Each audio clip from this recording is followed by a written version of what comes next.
8वीं कक्षा के इतिहास विषय के दूसरे चैप्टर का आज हम विधिवत शुभारंभ कर रहे हैं। स्टूडेंट्स, ये वीडियो क्रमांक 9 है। स्टूडेंट्स, इसके पहले कुल 8 वीडियो क्रमवार 1 से लेकर 8 तक चैप्टर नंबर 1 से संबंधित थे, चैप्टर नंबर 1 से संबंधित थे। तो अभी जो आपके समक्ष जो वीडियो है वह चैप्टर नंबर 2 से संबंधित है और हम चैप्टर नंबर 2 का विधिवत शुरुआत कर रहे हैं। ठीक है स्टूडेंट्स, जैसा कि आप स्क्रीन पे देख रहे हैं, video serial 009, subject history, standard 8, chapter number 2 और चैप्टर का नाम है व्यापार से साम्राज्य तक। और इसी चैप्टर को हम इंग्लिश में कहेंगे फ्रॉम ट्रेड टू टेरिटरी। और यह चैप्टर जो है आपके इतिहास पाठ्यपुस्तक के पेज नंबर 14 से इसकी शुरुआत है। ठीक है स्टूडेंट्स, जैसा कि नाम से ही, इस चैप्टर के नाम से ही जैसा स्पष्ट होता है कि व्यापार से साम्राज्य तक, तो यहाँ आपको समझना है कि किनका व्यापार और किनका साम्राज्य। तो स्पष्ट है कि हम बात कर रहे हैं ब्रिटिश गवर्नमेंट की, जो यहाँ आए थे, जो ब्रिटिशर्स यहाँ आए थे तो व्यापार करने, लेकिन उन्होंने अंतत्वगत्वा पूरे भारत को अपने कब्जे में ले लिया और भारत को अपना उपनिवेश बनाया। तो व्यापार से शुरू करके साम्राज्य तक पहुंचने का जो एक फेज है उसका अध्ययन हम इस चैप्टर के अंतर्गत करेंगे। तो इसमें जो घटनाक्रम है उसको हम एक एक कर आपको बताएंगे कि कैसी कैसी परिस्थितियां आई, कौन कौन से घटनाक्रम आए जिसके अंतर्गत जो है ब्रिटिशर्स भारत तो आए थे व्यापार करने, लेकिन फिर वो साम्राज्य के जो है शासक बन बैठे और इस प्रकार भारत उनका उपनिवेश बन गया। तो विधिवत हम इसका शुरुआत आज करने जा रहे हैं। स्टूडेंट्स, आप सबको अपने पाठ्य पुस्तक का चैप्टर नंबर 2 जो है वो पेज नंबर 14 पे उपलब्ध है, तो उसको आप देखने का प्रयास करें। देखिए, यह है अध्याय 2 और पाठ का नाम है व्यापार से साम्राज्य तक। ठीक है, और यहाँ पे हमने उसको अंग्रेजी में ट्रांसलेट करके लिखा हुआ है फ्रॉम ट्रेड टू टेरिटरी। तो ये आपका पेज है, पेज नंबर 14। ठीक है, आप ये देख रहे हैं। तो इसके संदर्भ में मैं आगे विस्तार से आप लोगों को बताऊंगा। तो इस अध्याय को आपको खोल लेना है, इस चैप्टर को खोल लेना है और इसके पश्चात अब हम इसका शुरुआत करेंगे। देखिए, ये है पेज नंबर 15। ठीक है, और ये है पेज नंबर 14। तो आज हम इस चैप्टर की शुरुआत के क्रम में जो 2 पेज हैं, पेज नंबर 14 और 15, इस पे हम फोकस करेंगे। ठीक है स्टूडेंट्स, जब आप किसी घटनाक्रम को समझने का प्रयास करते हैं तो उसमें आपको सीक्वेंस का ध्यान रखना बहुत जरूरी होता है कि कौन सी घटनाएं पहले घटी और बाद में कौन सी घटना घटी। तो एक घटना जो है ठीक उसके पूर्व में घटित घटना से प्रभावित होता है। तो हमें समझना है कि ब्रिटिशर्स जो भारत आए व्यापार करने और साम्राज्य तक वे पहुंच गए, तो कैसे पहुंच गए, उस समय की क्या परिस्थितियां थी, उसको हम समझने का प्रयास करते हैं। तो स्टूडेंट्स, जैसा कि स्क्रीन पे आप देख रहे हैं, औरंगजेब की मृत्यु के बाद योग्य उत्तराधिकारियों के अभाव में मुगल साम्राज्य कमजोर होता चला गया। ठीक है, औरंगजेब की मृत्यु, देखिए ब्रैकेट में लिखा हुआ 1707। औरंगजेब की मृत्यु कब हुई? 1707 में हुई। तो औरंगजेब की मृत्यु के बाद योग्य उत्तराधिकारी का मतलब क्या होता है कि उनके खानदान में जो आगे की पीढ़ी में जो और वंशज हुए तो वे उतने अच्छे शासक सिद्ध नहीं हुए, यानी कि वे कमजोर शासक सिद्ध हुए। ठीक है, आगे देखिए। तब मुगल सूबेदार और बड़े जमींदारों ने अपनी अपनी क्षेत्रीय सत्ता कायम कर ली। ठीक है, यानी जब राजा कमजोर हुआ तो उसी राजा के जो सूबेदार और जमींदार, बड़े जमींदार जो अलग अलग क्षेत्रों में कभी मुगल शासन के अंतर्गत काम कर रहे थे, तो उन लोगों ने अपने आप को स्वतंत्र घोषित कर लिया। ठीक है, ये बात समझ में आई आपको? स्टूडेंट्स, किसी भी चैप्टर विशेष में जो शब्दावली यूज होती है उसको सरल भाषा में समझाना बहुत आवश्यक होता है। जब किसी शब्दावली को बच्चे सरल भाषा में समझ जाते हैं तो निश्चित रूप से चैप्टर को समझना उसके लिए आसान होता है। तो स्टूडेंट देखिए, फर्स्ट यहाँ पे लिखा हुआ है उत्तराधिकारी। ठीक है, और उत्तराधिकारी के लिए हमने अंग्रेजी शब्द का इस्तेमाल किया है सक्सेसर। ठीक है, और एक और शब्द हमने लिखा है वंशानुक्रमिक वारिस, यानी कि उस वंश में क्रमवार जो अगली पीढ़ी का जो उत्तराधिकारी हुआ वो सक्सेसर कहलाएगा। ठीक है, तो जैसे मान लीजिए कि आप जो हैं वो अपने पिता के उत्तराधिकारी हुए। ठीक है, आपके जो पिता हैं वो आपके दादाजी के ग्रैंडफादर के उत्तराधिकारी हुए। ठीक है, ये कोई बहुत कठिन शब्द नहीं है, लेकिन फिर भी समझना है। नेक्स्ट देखिए, लिखा हुआ है जमींदार। जमींदार का मतलब जो बहुत अधिक जमीन का मालिक हो। अंग्रेजी में उसके लिए शब्द यूज होता है लैंडलॉर्ड। ठीक है, कई और शब्द जो हैं जिनका कि इस पाठ में बाद में उसकी आवश्यकता होगी, तो उसका जिक्र हम बाद में करेंगे। ठीक है, अभी इतना ही। स्टूडेंट्स, हम पाठ की शुरुआत तो कर रहे हैं ब्रिटिशर्स को जानने के लिए, अंग्रेजों को जानने के लिए, लेकिन हम लोग मुगलों की बात क्यों कर रहे हैं? आपके जो टेक्स्ट बुक का जो चैप्टर नंबर 2 की जो पहली लाइन है उसमें लिखा हुआ है कि औरंगजेब की मृत्यु के बाद योग्य उत्तराधिकारियों के अभाव में मुगल साम्राज्य कमजोर होता चला गया। तो स्टूडेंट्स, थोड़ा हम लोग बैकग्राउंड में जाकर थोड़ा देखने का प्रयास करते हैं कि कौन से शासक कमजोर सिद्ध हुए और मुगल शासकों की जो वंशानुक्रमिक जो क्रम है उसको थोड़ा हम देखते हैं। तो स्टूडेंट्स, जैसा कि हम लोग 7वीं कक्षा में पढ़े कि 1526 में जो है वो बाबर मुगल साम्राज्य की स्थापना करता है और 1530 तक वो शासन करता है। स्टूडेंट्स, ये साल आप भूल भी जाएंगे, लेकिन प्रयास करिएगा, बहुत सहज ढंग से मैंने आपको समझाने का प्रयास किया है, तो कोशिश कीजिएगा इसको समझने का और याद रखने का भी। स्टूडेंट्स देखिए, बाबर के बाद फिर हुमायूं हुए, जो कि 1530 से लेकर के 1556 तक वो दिल्ली के शासक हुए। लेकिन यहाँ पे देखिए और एक चीज ध्यान दीजिएगा कि 1540 से लेके 1555 को छोड़कर, यानी ये जो पीरियड आप बीच में देख रहे हैं ये शेरशाह सूरी का काल है, जबकि हुमायूं को भारत छोड़कर दूसरे देश जाना पड़ गया था। ठीक है, तो हुमायूं के कार्यकाल में थोड़ा सा व्यवधान है, थोड़ी सी टूट है। उसके बाद फिर देखिए अकबर, है ना, अकबर का शासन शुरू होता है 1556 में और इनका शासन का अंत है 1605 में।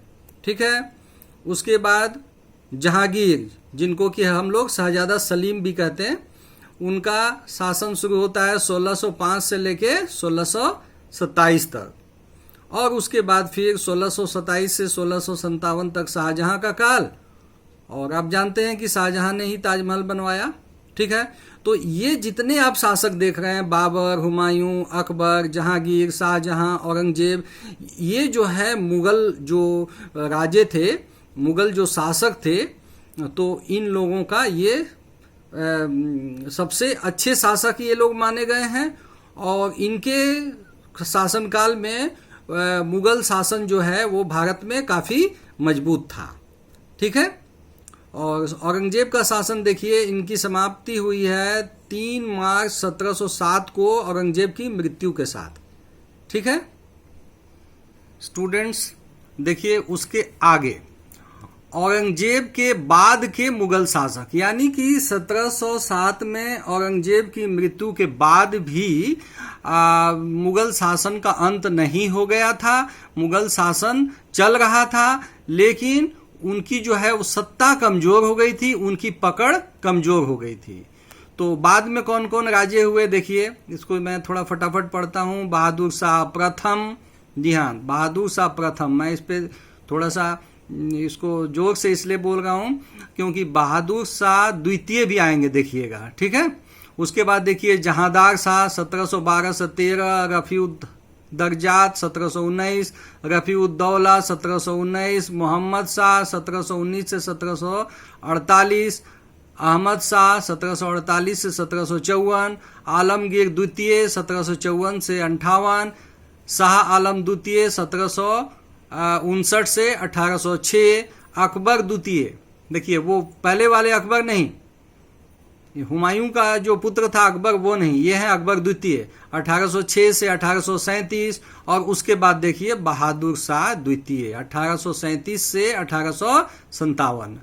तो देखिए उसके बाद जस्ट लिखा हुआ है बहादुर शाह द्वितीय को अंग्रेजों ने बर्मा भेज दिया था, ठीक है, यानी कि उनको अरेस्ट करके उनको सजा के तौर पर उनको भेजा गया था, रंगून भेज दिया गया था, यानी बर्मा भेजा गया था, ठीक है। तो ये है टोटल जितने भी मुगल शासक हुए हैं उनका जो ये है लिस्ट है, ठीक है। स्टूडेंट्स, आपके इतिहास पाठ्य पुस्तक के पेज नंबर 15 के ठीक टॉप पे आप देखिए, वहां पे एक तस्वीर है, ये बहादुर शाह द्वितीय की तस्वीर है, ठीक है, और ये ओरिजिनल तस्वीर है। देखिए यहाँ लिखा हुआ है कैप्टन हडसन द्वारा बहादुर शाह जफर और उनके बेटों की गिरफ्तारी। तो स्टूडेंट्स, इसकी चर्चा हम लोग स्टैंडर्ड 7 में कर चुके हैं, है ना, लेकिन यहाँ पे करना इसलिए भी जरूरी है क्योंकि बहादुर शाह जफर ही अंतिम मुगल शासक थे, और मुगल शासन का अंत कितना बुरा हुआ इसको आप इस अर्थ में ले सकते हैं कि इनको जो सबसे अंतिम मुगल शासक थे वो दिल्ली में दफन तक नहीं हो सके, और इनकी जो मरने के बाद जो समाधि बनी हुई है वो बर्मा, जो हमारा पड़ोसी देश है म्यांमार, उसकी राजधानी रंगून में है, ठीक है। ये जो ओल्ड मैन नजर आ रहे हैं ना, यही है बहादुर शाह जफर।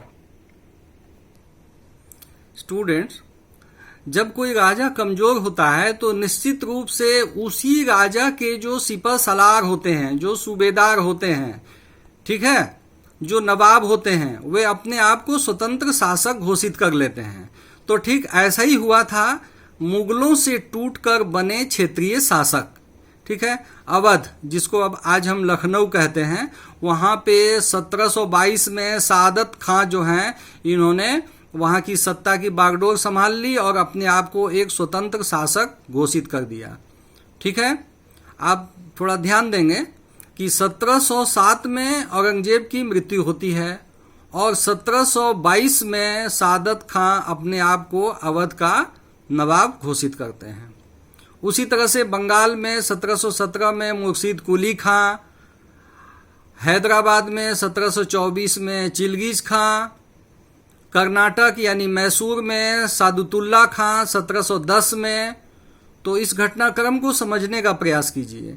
ये लोग कौन हैं? यहाँ जो सूची में दिखाई दे रहा है, सादत खां, मुर्शीद कुली खां, चिलगीज खां, सादुतुल्ला खां, ये लोग कौन हैं? ये लोग जब मुगल शासन अपने चरम पे था, मुगल शासन जब भारत का में उसका स्वर्णिम युग था, उस समय ये लोग जो मुगल शासक थे उनके अधीन ये लोग काम कर रहे थे।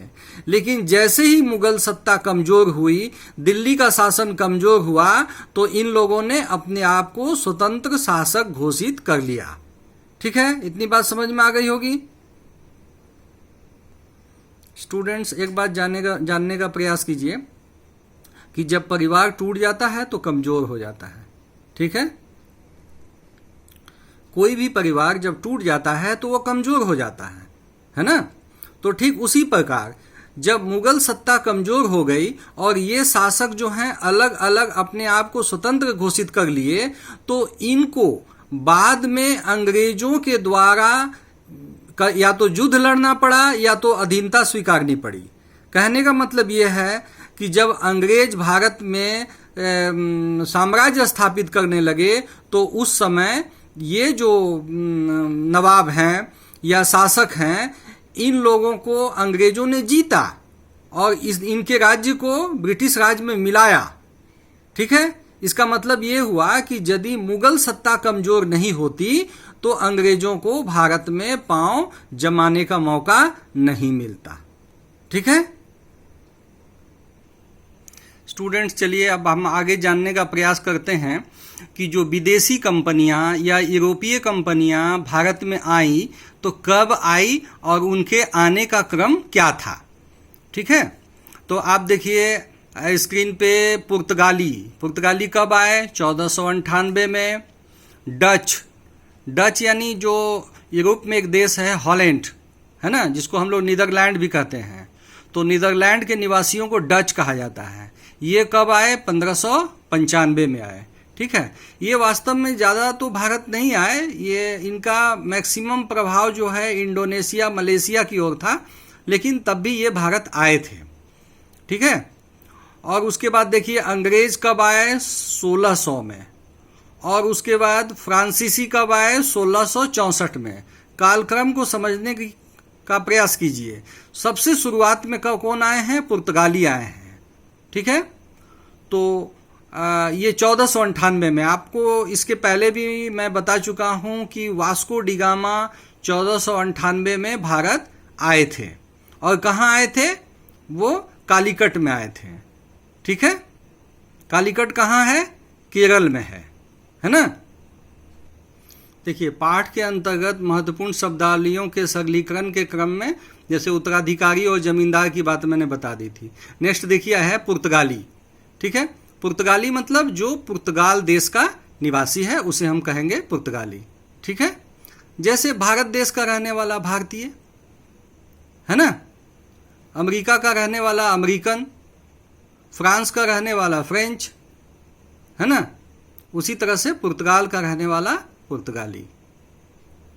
स्टूडेंट देखिए चौथा टर्म डच, इसकी बात तो हम आपको कर चुके हैं। डच यानी नीदरलैंड या हॉलैंड का वासी। नेक्स्ट देखिए है प्रतिस्पर्धा। प्रतिस्पर्धा का मतलब होता है कंपटीशन। ठीक है, उसके बाद 6 नंबर जो टर्म है उत्तम आशा अंतरिप, केप ऑफ गुड होप। ठीक है, ये एक स्थान विशेष का नाम है, अभी नक्शे पे मैं दिखाने का प्रयास करूंगा आपको। ठीक है, जो कि अफ्रीका महादेश का बिल्कुल दक्षिणतम बिंदु है। ठीक है, उसके बाद देखिए कालीकट का जिक्र हुआ है यहाँ पे। ठीक है, कालीकट का जिक्र क्यों हुआ है? क्योंकि पुर्तगाली जब भारत आए थे तो उनका पहला ठिकाना था कालीकट। स्टूडेंट्स मैं बता दूं कि आज कालीकट को हम लोग कोझिकोड कहते हैं। क्या कहते हैं? कोझिकोड। हाँ, और ये केरल राज्य में है और ये अरब सागर के तट पर एक पोर्ट है। क्या है? पोर्ट है, यानी कि बंदरगाह है ना, यहाँ समुद्री जहाज आकर रुक सकते हैं। ठीक है, एक स्थान का नाम है कालीकट या कोझिकोड।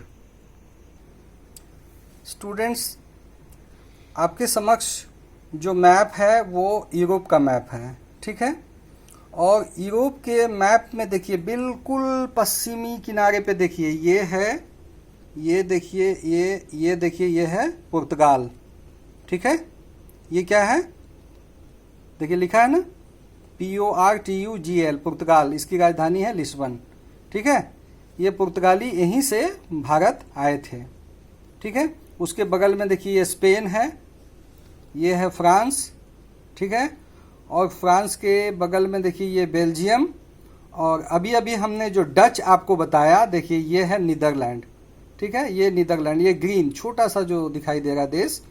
ठीक है, तो ये है नीदरलैंड या हॉलैंड, जिसकी राजधानी है एम्स्टर्डम। इसके देखिए इसके पश्चिम में यहाँ जर्मनी है। ठीक है, और यहाँ पे देखिए ये है, ये इंग्लैंड है। क्या है ये? इंग्लैंड। ठीक है, देख पा रहे हैं आप लोग? तो ये हो गया इंग्लैंड, ये हुआ, ये जो ग्रीन में दिख रहा है ठीक देखिए वो है हॉलैंड, और ठीक पश्चिम में देखिए ये है पुर्तगाल। ठीक है ना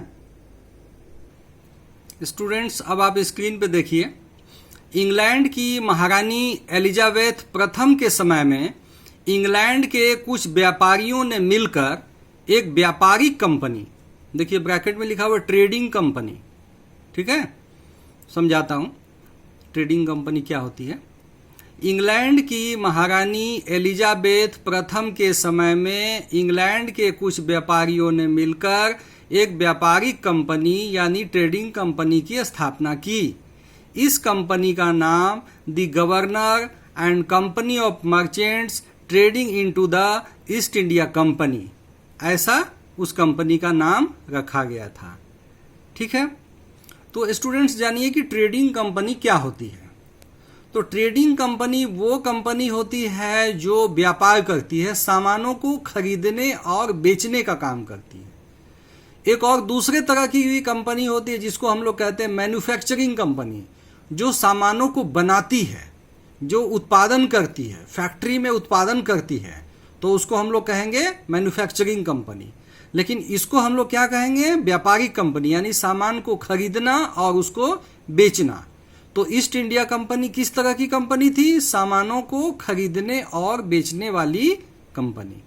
ठीक है स्टूडेंट्स, मैं आपको बता दूं कि ब्रिटिश ईस्ट इंडिया कंपनी जो है उसकी स्थापना 31 दिसंबर 1600 को हुई थी।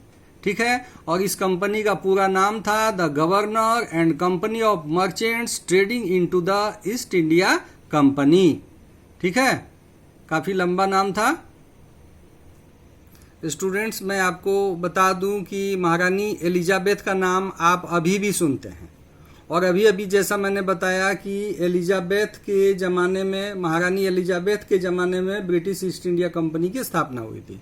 तो बच्चों वो थी महारानी एलिजाबेथ फर्स्ट, प्रथम। ठीक है, उनका जन्म 1533 में हुआ था और मृत्यु हुई थी 1603 में।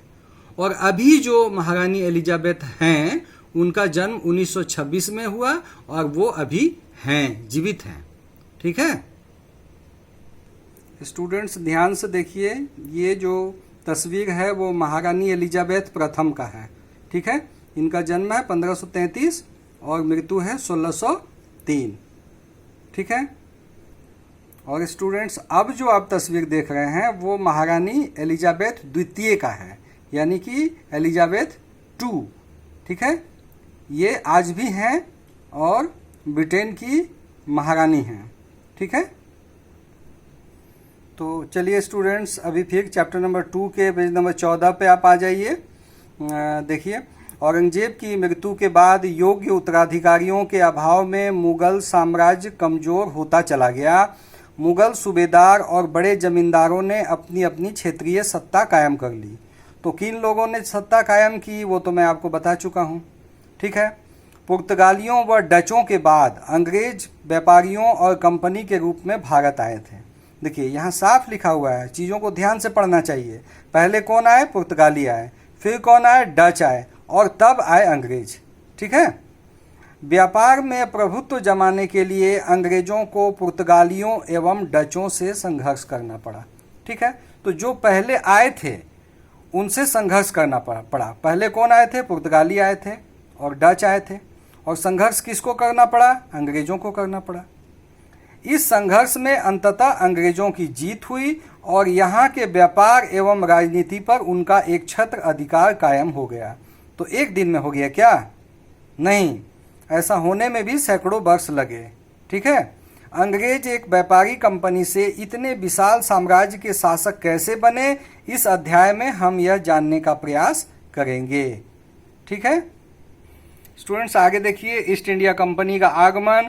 इंग्लैंड की महारानी एलिजाबेथ प्रथम के समय में इंग्लैंड के कुछ व्यापारियों ने मिलकर एक व्यापारिक कंपनी की स्थापना की। इस व्यापारिक कंपनी का नाम the governor and company of merchants trading into the east India company रखा गया। और स्थापना कब हुई, 31 दिसंबर 1600 ईस्वी को। किसके द्वारा की गई? महारानी एलिजाबेथ के द्वारा। और किस लिए की गई? पूरब के देशों में व्यापार करने के लिए। पूरब का देश का मतलब भारत, और पूर्व में और भी जैसे देश हैं, इंडोनेशिया, मलेशिया, ये सब। ठीक है। लेकिन स्टूडेंट्स एक बात और जानिए कि इंग्लैंड एक अलग देश है, पुर्तगाल एक अलग देश है, फ्रांस एक अलग देश है, हॉलैंड एक अलग देश है। ठीक है।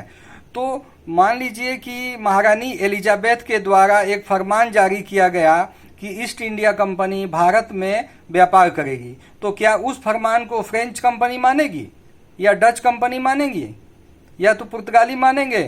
बिल्कुल नहीं मानेंगे, वो तो एक अलग देश है। ठीक है। तो यहीं पे देखिए संघर्ष शुरू होता है। क्या चीज के लिए? व्यापार के लिए। तो देखिए, जिस चार्टर के तहत ईस्ट इंडिया कंपनी की स्थापना की गई थी, उस चार्टर में यह साफ लिखा हुआ था कि जो ईस्ट इंडिया कंपनी होगी वो भारत में व्यापार करेगी। लेकिन कौन सी East India Company? British East India Company. ठीक है। इस चार्टर के तहत ईस्ट इंडिया कंपनी समुद्र पार जाकर नए देशों की खोज एवं व्यापार कर सकती थी, परंतु इस चार्टर के तहत दूसरे व्यापारिक देशों को पूरब के बाजार में व्यापार करने से प्रतिबंधित नहीं किया जा सकता था। ईस्ट इंडिया कंपनी के भारत आगमन से पहले ही 17 मई 1498 ईस्वी को वास्को डी गामा नामक पुर्तगाली नाविक उत्तमासा अंतरिप होते हुए कालीकट पहुंच गया था। इसका जिक्र मैं बच्चों आपको कर चुका हूं। ठीक है। हॉलैंड वासी भी व्यापार के उद्देश्य से भारत पहुंच चुके थे, यानी अंग्रेजों से पहले। भारत में उच्च किस्म के रेशमी, सूती कपड़े, काली मिर्च, लौंग, इलायची, दालचीनी व नील पाए जाते थे, जिसकी यूरोप के बाजार में काफी मांग थी। ये व्यापारी भारत से सस्ते दाम पर इन वस्तुओं को खरीदते थे और यूरोपीय बाजारों में भारी मुनाफा कमाते थे। ठीक है। स्टूडेंट्स देखिए, इस नक्शे को भी देखने का प्रयास कीजिए।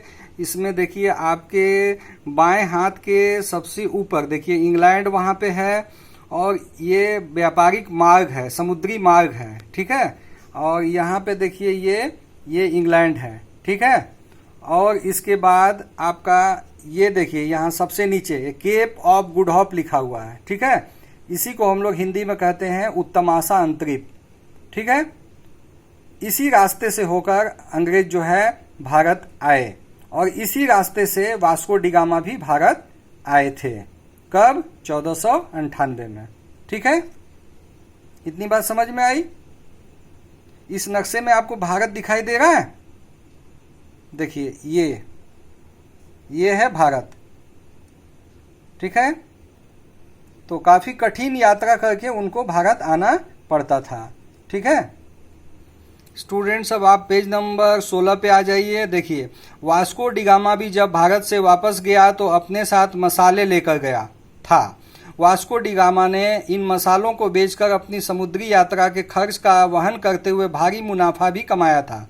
यूरोपीय कंपनियों के बीच प्रतिस्पर्धा से, यानी कंपटीशन से, भारतीय बाजारों में इन सामानों की कीमत बढ़ने लगी, जिसकी वजह से इन व्यापारिक कंपनियों का मुनाफा घटने लगा।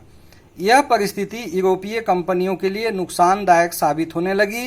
व्यापार में मुनाफे की कमी से यूरोपीय कंपनियां आपस में लड़ने लगी, यानी कि ब्रिटिश कंपनी फ्रेंच कंपनी से, फ्रेंच कंपनी डच कंपनी से, डच कंपनी पुर्तगाली कंपनी से, ये आपस में लड़ने लगे ताकि व्यापार में उनका एक छत्र राज कायम हो सके।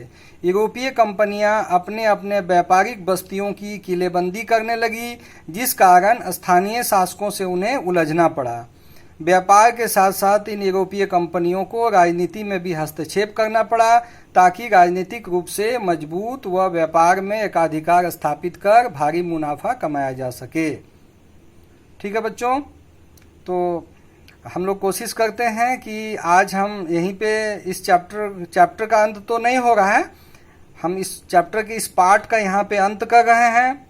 और मुझे लगता है कि अब तक हमने जो कुछ समझाया है बच्चे ज़रूर समझे होंगे, और नेक्स्ट इस चैप्टर पे हम फिर वीडियो सीरियल 10 बनाएंगे।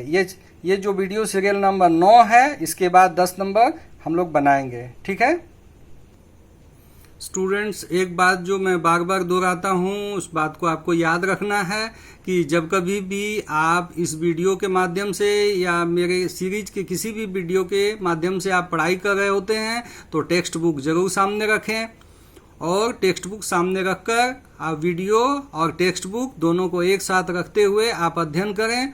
और इतिहास आपको अब धीरे धीरे बहुत सहज विषय लगने लगेगा और चीज़ें आपको रुचिकर भी लगने लगेगी। तो इसके साथ ही हम वीडियो सीरियल 9 की समाप्ति करते हैं और शीघ्र आपके समक्ष वीडियो सीरियल नंबर 10 लेकर उपस्थित होंगे। ठीक है बच्चों? ठीक है, धन्यवाद बच्चों।